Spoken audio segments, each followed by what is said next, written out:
Good morning students. आज हम शुरू करने जा रहे हैं अपनी third unit which is related to magnetism. ठीक है बेटे, आपके लिए थोड़ा सा कंसेप्ट नया है। इससे पहले हमने 10th में ब्रीफ इंट्रोडक्शन पढ़ी थी इस टॉपिक की, तो आप इसको बिल्कुल साथ साथ करना ताकि कोई दिक्कत नहीं आए।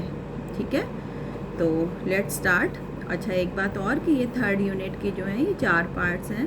तो सबसे पहले आज हम शुरू कर रहे हैं part 1 which is the magnetic field due to current. ठीक है, मैग्नेटिक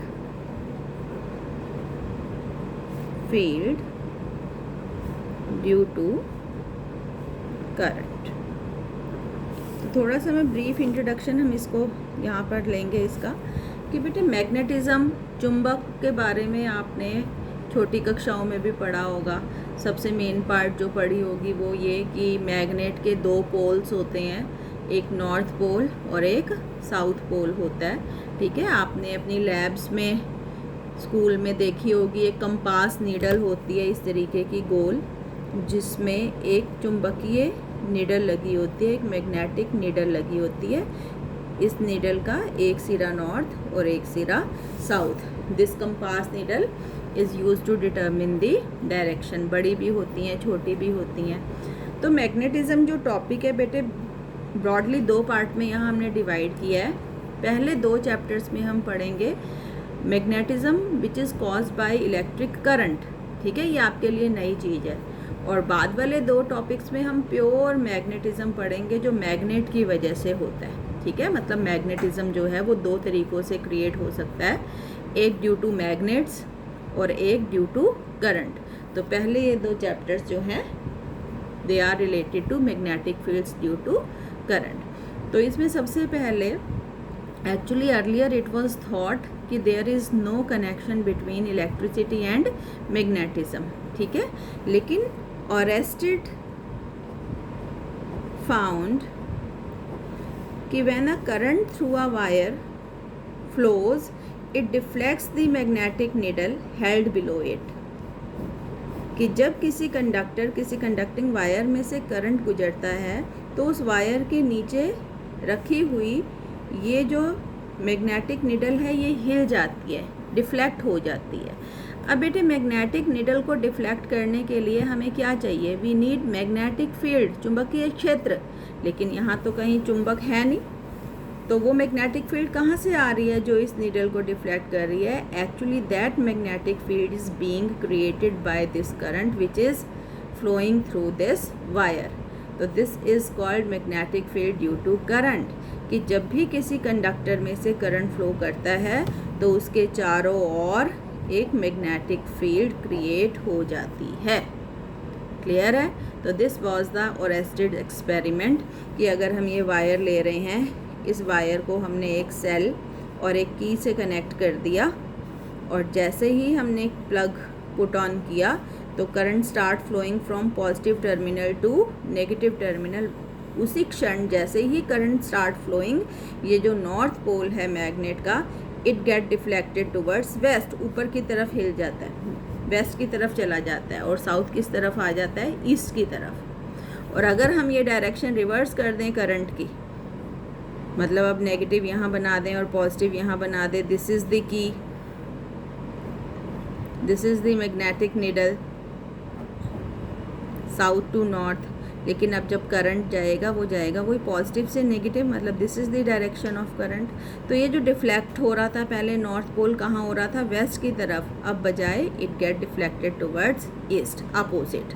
मतलब अगर डायरेक्शन ऑफ डिफ्लेक्शन, अगर direction of current is reversed, उल्टी कर दी जाए, तो ये जो डायरेक्शन ऑफ डिफ्लेक्शन होती है निडल की, ये भी क्या हो जाती है?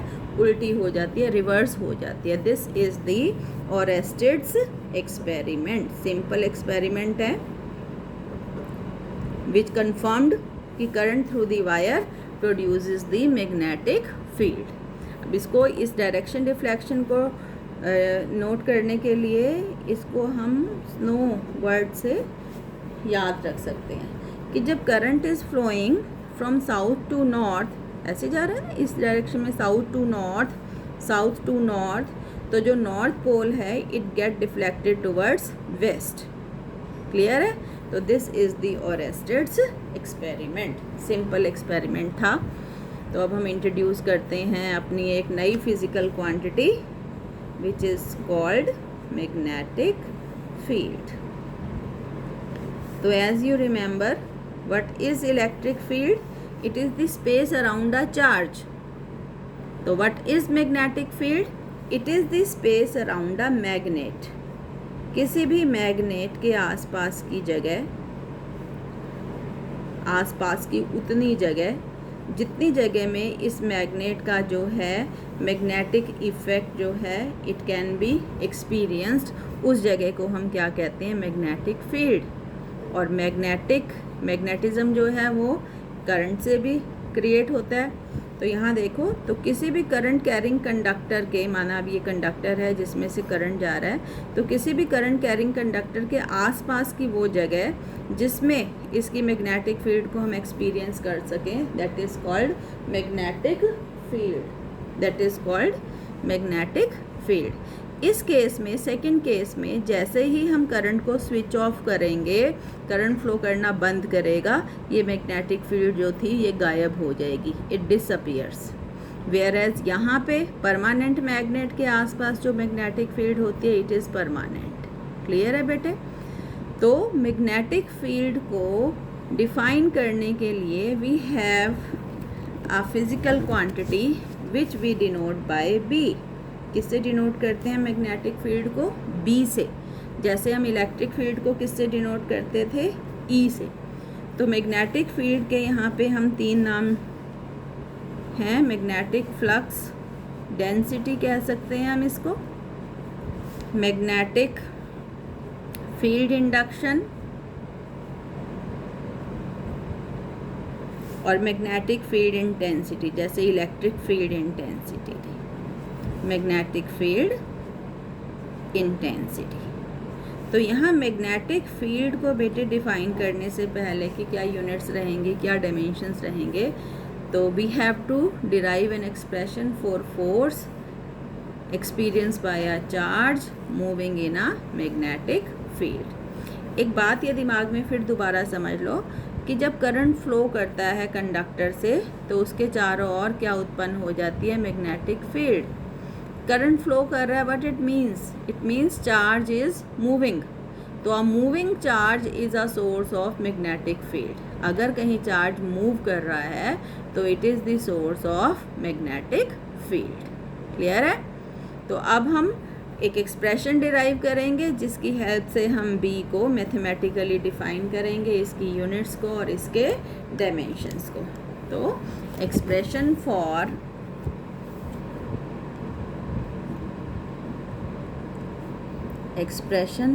for force acting on a charge moving in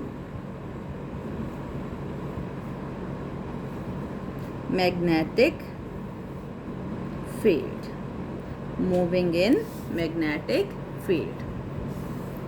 तो ये है हमारा कोऑर्डिनेट सिस्टम।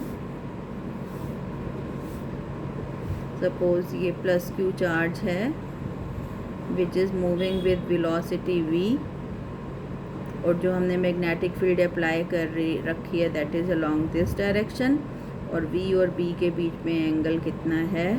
थीटा।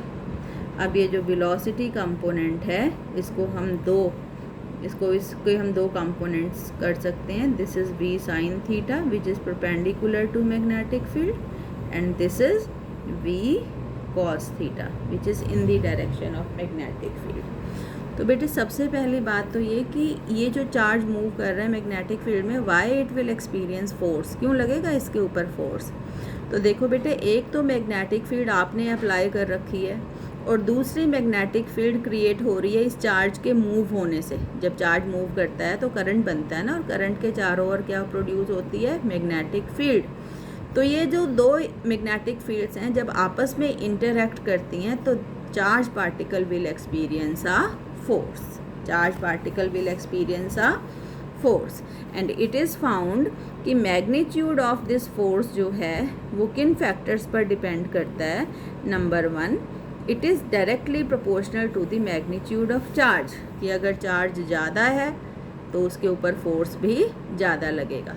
एक 2 कूलाम का चार्ज मूव कर रहा है मैग्नेटिक फील्ड में, एक 20 कूलाम का, तो किस पर फोर्स ज़्यादा लगेगा? जो 20 कूलाम का है। Second, this force is directly proportional to component of velocity which is perpendicular to magnetic field. तो मैग्नेटिक फील्ड के परपेंडिकुलर कौन सा कंपोनेंट है? B sine theta. तो F is proportional to B sine theta. और तीसरा फैक्टर किस पे डिपेंड करता है? ये जो फोर्स लग रहा है it is directly proportional to magnitude of magnetic field, कि जितनी ज़्यादा फील्ड हम अप्लाई करेंगे उतना ज़्यादा फोर्स लगेगा। तो अगर मैं इन तीनों एक्सप्रेशंस को कंबाइन कर दें तो we get combining 1, 2 and 3, F is proportional to Q V sin theta into B, and rearranging we get QVB sin theta। और अगर हम प्रोपोर्शनल को हटाकर इक्वालिटी का साइन लगाते हैं तो you know we have to put the constant of proportionality QVB sin theta, and K जो है इट इज़ कांस्टेंट और इसकी वैल्यू रहती है 1। क्या रहती है? 1। तो F is equal to QVB sin theta. This is the force when Q charge which is moving with velocity V in magnetic field B at an angle theta। ठीक है, कि जब Q चार्ज V वेलोसिटी से B magnetic field में theta angle पर move करता है तो उसके ऊपर कितना फोर्स लगता है? QVB sin theta. और इसको हम अगर वेक्टोरियली लिखना चाहें इन वेक्टर फॉर्म, याद है ना आपको बेटे कि अगर साइन होता है तो हम क्रॉस लगाते हैं और कॉस होता है तो डॉट प्रोडक्ट लगा देते हैं। तो F is equal to, Q तो स्केलर है, इसको बाहर लो, वेलोसिटी और मैग्नेटिक फील्ड वेक्टर क्वांटिटी है, तो it is V cross B।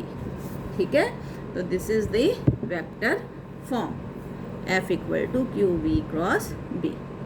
मतलब direction of this force is perpendicular to plane containing V and B। याद है आपको क्रॉस प्रोडक्ट कि अगर C is equal to A cross B होता था तो C जो होता था वो A क्रॉस B के परपेंडिकुलर होता था। मतलब A क्रॉस B का जो प्लेन है, अगर ये X में है ये Y में है तो ये किस में होगा? ये Z में होगा, इन दोनों के परपेंडिकुलर। क्लियर है बच्चों? तो this is the F equal to QVB, इतना फोर्स लगता है।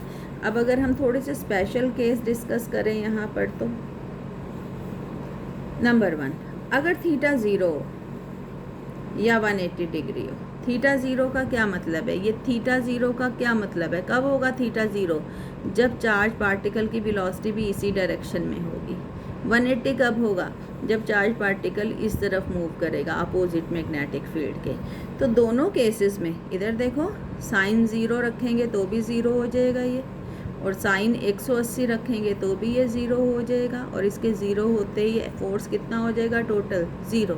तो अगर थीटा 0 है या 180 है, इट मीन्स कि अगर चार्ज पार्टिकल जो है वो in the direction of magnetic field move कर रहा है या opposite to direction of magnetic field move कर रहा है, तो फोर्स जो है वो कितना हो जाता है? QVB sine 0। और साइन 0 कितना होता है बेटे? 0। और कितना हो जाएगा? 0। मतलब अगर कोई चार्ज पार्टिकल मैग्नेटिक फील्ड के पैरेलल या एंटी पैरेलल मूव करता है तो उस पर कितना फोर्स लगता है? 0। क्लियर है? ये आता है बोर्ड के एग्जाम्स में कि what is the force acting on a charge particle when it moves in the direction of magnetic field, तो इट विल बी 0। ऐसी छोटी छोटी बातें जो हैं वो आप अपने दिमाग में रखा करें। दूसरा स्पेशल केस हम ले लेते हैं। अगर थीटा हो बेटे 90 डिग्री, मतलब ये आपकी मैग्नेटिक फील्ड है, अब चार्ज पार्टिकल ऐसे मूव कर रहा है इस डायरेक्शन में, जो बी के साथ कितना एंगल बना रही है? 90। तो यहाँ पर साइन थीटा की जगह क्या आ जाएगा? 90। तो लेट्स सी कितना फोर्स आएगा? F equal to QVB sine 90। और साइन 90 कितना होता है? 1, तो टोटल कितना आ जाएगा QVB। मैक्सिमम फोर्स लगता है जब कोई चार्ज पार्टिकल मैग्नेटिक फील्ड के परपेंडिकुलर मूव करता है, तो it will experience the maximum force. Clear है। और अब हम एक तीसरा केस और डिस्कस कर लेते हैं कि अगर वेलोसिटी ज़ीरो हो चार्ज पार्टिकल की। वेलोसिटी ज़ीरो का मतलब क्या है? Charge particle is stationary, move ही नहीं कर रहा, रेस्ट पर है। मैग्नेटिक फील्ड में चार्ज पार्टिकल जो है ये मूव नहीं कर रहा, ये रुका हुआ है, रेस्ट पे है, तो इसकी वेलोसिटी कितनी हो जाएगी? ज़ीरो। और बेटे अगर वेलोसिटी ज़ीरो हो गई तो फोर्स कितना हो जाएगा? ज़ीरो। ये भी बहुत इम्पॉर्टेंट है, बहुत बार पूछते हैं कि what is the force acting on a stationary charge particle in a magnetic field. तो ऑन स्टेशनरी चार्ज कितना, वेलोसिटी कितनी हो गई? ज़ीरो, तो फोर्स कितना हो जाएगा? ज़ीरो। क्लियर है बेटे। तो इम्पॉर्टेंट है एक्सप्रेशन, जो ऑब्जेक्टिव टाइप क्वेश्चंस होते हैं वो इसमें से आ जाते हैं। अब ये हमने काम किस लिए शुरू किया था? बी को डिफाइन करने के लिए, है ना। तो अब लेट्स डिफाइन बी। हमारे पास कितना फोर्स आया है? F = QVB sin theta. तो यहाँ से हम बी को डिफाइन करेंगे। तो डेफिनेशन ऑफ बी,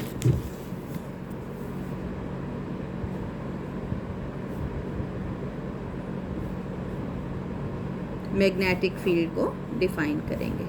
कितना आया आपके ऊपर, आपके पास force F = QVB sin theta. तो यहाँ से B बताओ बेटे कितना आएगा? F/QV sin theta. Suppose charge जो है वो 1 कूलाम का यूनिट चार्ज है। किस वेलोसिटी से मूव कर रहा है? सपोज यूनिट वेलोसिटी से, 1 मीटर पर सेकेंड की वेलोसिटी से। और कितने एंगल पे मूव कर रहा है? 90 डिग्री पे, परपेंडिकुलर मूव कर रहा है। तो अगर हम ये डाटा यहाँ पुट कर दें तो B देखें कितना आएगा?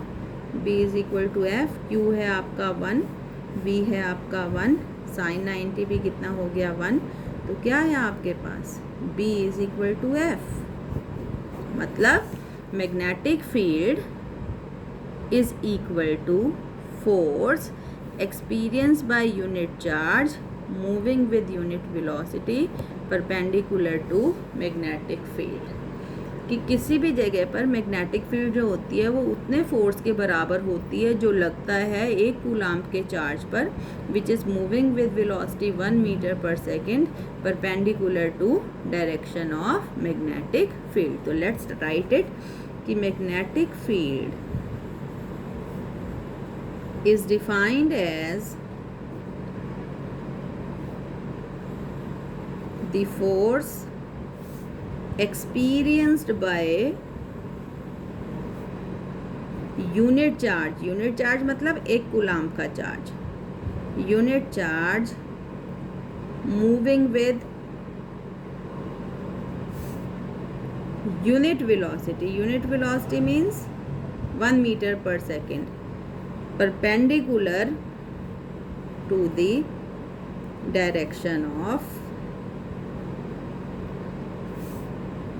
magnetic field। ठीक है। तो this is the definition of magnetic field. Theoretical, mathematical. Theoretically तो मैग्नेटिक फील्ड क्या होगी? मैग्नेट के आसपास की जगह या किसी कंडक्टर जिसमें से करंट जा रहा हो उसके आसपास की जगह, जितनी जगह में इसका जो चुंबकीय प्रभाव है उसको हम एक्सपीरियंस कर सकें। ठीक है। नाउ लेट्स डिस्कस कि what will be the unit of magnetic field. तो यहाँ से देखेंगे B = क्या आया आपके पास? ये है ना, ऐसे करते हैं ना, F/QV sin थीटा। फोर्स की यूनिट क्या रहती है बेटे? न्यूटन। चार्ज की क्या रहती है? कूलाम। वेलोसिटी की क्या रहती है? मीटर पर सेकंड। और ये जो एंगल है ये यूनिटलेस रहता है। अब कूलाम जो होता है वो एम्पियर सेकंड के बराबर भी होता है ना। करंट क्या होता है? Q/T। तो Q = IT, है ना। इधर देखो, I क्या होता है? करंट, एम्पियर में नापते हैं, और टाइम क्या होता है? सेकंड। तो चार्ज की एक यूनिट एम्पियर सेकंड से भी हम लिख सकते हैं, तो यहाँ पे अगर हम लिख दें कि न्यूटन, कूलाम की जगह एम्पियर सेकंड और वेलोसिटी की जगह मीटर पर सेकंड, तो second and second get cancel. क्या रहा ये रहा न्यूटन, ऊपर जाके पर मीटर और ये पर एम्पियर, न्यूटन पर मीटर पर एम्पियर। और इसको हम कहते हैं बेटे टेस्ला। क्या कहते हैं? Tesla. SI unit of magnetic field is Tesla. ये पूछते हैं पेपर में बहुत बार। SI unit of magnetic field is Tesla, और कैपिटल T से हम इसको डिनोट करते हैं। और टेस्ला इज बेसिकली न्यूटन पर मीटर पर एम्पियर, इसको हमने क्या कहा है? टेस्ला। ठीक, अब वही define one Tesla. Define one Tesla कैसे करते थे डिफाइन? ये है आपके पास B is equal to F upon Q V sine theta. अब वन टेस्ला कब आएगा? यहाँ पे वन कब आएगा? अगर फोर्स को हम रख दें 1 न्यूटन, है ना, इसको 1 न्यूटन रख दिया। चार्ज को क्या रख दें? 1 कूलाम। वेलोसिटी को क्या रख दें? 1 मीटर पर सेकंड। थीटा को हम क्या रख दें? 90 डिग्री। तो यहाँ देखो क्या आ गया, B is equal to force है 1 न्यूटन तो 1, चार्ज है 1 कूलाम, वेलोसिटी है 1 मीटर पर सेकंड, थीटा 90 डिग्री है और साइन 90 कितना हो गया है? 1। तो ये 1/1 कितना आ गया? 1 टेस्ला। कि मैग्नेटिक फील्ड किसी भी जगह 1 टेस्ला कब कहलाती है? जब unit charge moving with unit velocity perpendicular to direction of magnetic field will experience a force of 1 newton at that point. अगर किसी जगह पर unit charge which is moving with unit velocity perpendicular to direction of magnetic field 1 newton का force experience कर रहा है, तो उस जगह पर magnetic field is said to be 1 tesla. Clear है? ऐसे लिखते हैं ना हम, ऐसे डिफाइन करते हैं 1 न्यूटन 1 अर्ग। हमेशा जब भी हम कोई नई यूनिट लेते हैं तो उसकी यूनिट की परिभाषा लिखते हैं और हमेशा ऐसे ही लिखते हैं। अब हम आगे बात करेंगे डायमेंशंस की। ठीक है, डायमेंशंस भी बहुत इंपॉर्टेंट है। डायमेंशंस ऑफ मैग्नेटिक फील्ड, है ना, B इज मैग्नेटिक फील्ड, तो वही है, यहीं से लेंगे हम। B is equal to F upon Q V sine theta. Force के डायमेंशन हो गए ML_T-2, है ना। चार्ज के डायमेंशन होते हैं बेटे A×T। वेलोसिटी के होते हैं L_T-1, और ये एंगल जो है ये डायमेंशन लेस होता है, तो क्या रहेगा? L से L कैंसिल हुआ, T की पावर 1 और T की पावर -1 कैंसिल हो गया, और ये आ गया M_T-2 A-1। These are the dimensions of B। अच्छा, ये डायमेंशंस जो हैं इनको चेक कर लिया करो, ठीक है, आप भी चेक कर लिया करो। PDF भेजती हूँ मैं हर लेक्चर का, तो वहाँ से चीज़ों को एक बार चेक कर लिया करें, ठीक है, कि कोई गलती होगी तो पकड़ में आ जाएगी। तो this is the magnetic field. अब यहाँ पर एक और बहुत इम्पॉर्टेंट चीज़ है जो एग्ज़ाम में बहुत बार आती है, कि ये जो आई है आपके पास एक्सप्रेशन कि F जो है वो है QVB साइन थीटा, या F is equal to QV cross B। तो यहाँ जो डायरेक्शन ऑफ फोर्स है वो कैसे दी जा सकती है? तो direction of force is given by Fleming's left hand rule. Left hand rule बहुत इंपॉर्टेंट है बेटे, एग्जाम में अलग से ही आ जाता है, define Fleming's left hand rule. और ये हमने 10th में भी किया था, एक फ्लेमिंग्स लेफ्ट हैंड रूल था, एक राइट हैंड रूल था, तो यहाँ हम दोबारा से कर रहे हैं। देखो चीज़ों को यहाँ आपने बड़े इम्पॉर्टेंट हैं ये सारी की सारी चीज़ें, और बहुत ध्यान से करनी है, और लेक्चर्स जो हैं वो रूटीन में देखने हैं। ऐसे मत क्या करो एक आज देखा और एक हफ्ते बाद देखा। पीछे मैं ही थोड़ा सा इरेगुलर हो गई थी कि ये लेक्चर रोज़ नहीं डल रहे थे, तो आई विल ट्राई कि हम रेगुलरली रूटीन में इस यूनिट को पूरा करें ताकि आपको समझ में आ जाए, ठीक है। तो फ्लेमिंग्स लेफ्ट हैंड रूल के लिए देखो, ये हम लेफ्ट हैंड रूल है ये, ठीक है। तो लेफ्ट हैंड का इस्तेमाल करेंगे, बुक से भी आप इसको पढ़ना, लेफ्ट हैंड का इस्तेमाल करेंगे। और ये देखो उंगलियों को मैंने कैसे किया है, एक दूसरे के परपेंडिकुलर किया है। इसको कहते हैं बेटे फोर फिंगर। क्या कहते हैं इसको? Four finger. ये बीच वाली उंगली को कहते हैं सेंटर फिंगर। क्या है ये सेंटर फिंगर है। और ये क्या है आपका? थंब। देखो मैंने कैसे स्ट्रेच किए हैं, ये सारे के सारे जो हैं ये एक दूसरे के परपेंडिकुलर हैं। तो लेफ्ट हैंड के अकॉर्डिंग अगर फोर फिंगर मैग्नेटिक फील्ड की दिशा में होता है और सेंटर फिंगर करंट की दिशा में होती है, तो ये जो थंब है it will give the direction of force. कैसे याद रखोगे? F for field, four finger किसकी दिशा बताएगी? मैग्नेटिक फील्ड की। C for centre, C for current, centre finger किसकी दिशा बताएगी? करंट की। तो बाकी क्या बचा? थंब। तो thumb will give the direction of force. ठीक है, तो लिखें इसको। According to Fleming's left hand rule, if we stretch, stretch करना मतलब खींचना। इफ वी स्ट्रेच, क्या क्या स्ट्रेच करी थी मैंने? Four finger, centre finger and thumb, है ना, अंगूठा ऑफ आर, कौन से हाथ का? लेफ्ट हैंड रूल है तो लेफ्ट हाथ का। ऑफ आर लेफ्ट हैंड, कैसे किया था? In a mutually perpendicular direction, सब एक दूसरे के परपेंडिकुलर थे। In a mutually perpendicular direction such that four finger gives direction of magnetic field, center finger gives direction of current, then thumb gives the direction of force। ठीक है, तो this जो left hand rule है, this is use to determine the direction of force. Clear है? बहुत important है, अलग से भी पूछते हैं। ये देखो फिर दोबारा बता देती हूँ, ये लेफ्ट हैंड है, ठीक है। इस लेफ्ट हैंड की फोर फिंगर, सेंटर फिंगर और थंब को एक दूसरे के परपेंडिकुलर स्ट्रेच किया है। फोर फिंगर अगर किस दिशा में रखें हम? मैग्नेटिक फील्ड की। सेंटर फिंगर किस दिशा में रखें? करंट की दिशा में। तो ये जो थंब है ये किसकी दिशा देगा?